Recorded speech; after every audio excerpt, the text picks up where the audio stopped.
Hello friends, ఎలా ఉన్నారు? ఈరోజు మనం officer on duty movie review గురించి మాట్లాడుకుందాం ఫ్రెండ్స్. ఇది మలయాళం మూవీ. ఈ మూవీని తెలుగులో డబ్ చేసి నెట్ఫ్లిక్స్లో స్ట్రీమ్ అవుతుంది. ఈ మూవీ చూసినాక నాకేమనిపించింది అనేది ఈ రివ్యూలో తెలుసుకుందాం. ఒక మంచి థ్రిల్లర్ని, ఒక రేసీ స్క్రీన్ ప్లేతో సాగే ఇన్వెస్టిగేషన్ థ్రిల్లర్ని చూసామనే ఫీలింగ్ అయితే కలుగుతుంది. బేసిక్ స్టోరీ లైన్ విషయానికి వస్తే, చైన్ని తరగా పెట్టడానికి వెళ్ళాక ఆ చైన్ రోల్డ్ గోల్డ్ అని తెలియడంతో పోలీస్ స్టేషన్కి వెళ్ళి కండక్టర్ కంప్లైంట్ పెట్టాలి అనుకుంటాడు. అక్కడితో మొదలైన ఈ స్టోరీ ఎటువంటి మలుపులు తిరిగింది, అసలు ఆ చైన్ రోల్డ్ గోల్డ్గా ఎలా మారింది అన్నదే స్టోరీ లైన్ ఫ్రెండ్స్. ఇది ఒక మంచి ఇన్వెస్టిగేషన్ థ్రిల్లర్, అందుకే ఎక్కడ కూడా హింట్స్ ఇవ్వాలి అని అనుకోవడం లేదు. స్టోరీ ఫ్లాట్ కూడా తక్కువే చెప్పాను.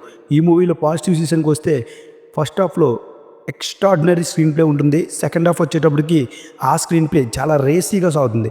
మలయాళం మూవీస్ ఎప్పుడు కానీ స్లోగా ఉంటాయి, కానీ ఈ మూవీ చాలా స్పీడ్గా ఉంటుంది సెకండ్ హాఫ్లో. ఎస్పెషల్లీ ఆ విలన్స్కి ఇచ్చే బ్యాక్గ్రౌండ్ స్కోర్ ఆఫ్టర్ ఇంట్రడక్షన్ సూపర్గా అనిపించింది. ఒక మంచి బ్యాక్గ్రౌండ్ స్కోర్ని అయితే ఫీల్ అవుతాం.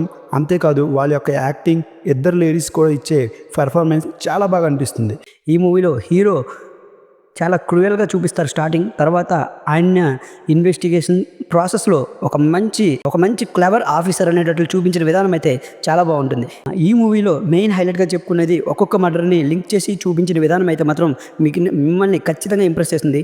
మీరు ఒకవేళ ఈ మూవీ చూస్తే ఖచ్చితంగా ఛానల్లోకి వచ్చి నా రివ్యూ ఎలా ఉంది అనే విషయాన్ని మాత్రం తెలియజేయడం మర్చిపోకండి. నెగిటివ్స్ విషయానికి వస్తే నెగిటివ్స్ చాలా తక్కువ. ఫస్ట్ హాఫ్లో ఒక వీడియోని ప్లే చేస్తారు. అసలు ఆ వీడియో ఎవరిది అనేది ఒక చిన్న కన్ఫ్యూజన్లో మనల్ని నెట్టేసి కొంచెం కన్ఫ్యూజ్గా ఉండే స్క్రీన్ ప్లేని చూపిస్తారు. కానీ ఓవరాల్గా మూవీ మొత్తం అయ్యేటప్పటికి మనకి మొత్తం క్లియర్ కట్గా మనకి అర్థమయ్యేటట్లుగానే ఉంటుంది. ఓకే ఫ్రెండ్స్, ఈ మూవీకి నేను ఇచ్చే రేటింగ్ 4/5 ఫ్రెండ్స్. ఈ మూవీ అయితే మాత్రం ఎక్స్ట్రాడినరీగా ఉంటుంది. ఖచ్చితంగా ఈ మూవీని మాత్రం మిస్ కాకుండా చూడండి. ఓకే ఫ్రెండ్స్, జై హింద్.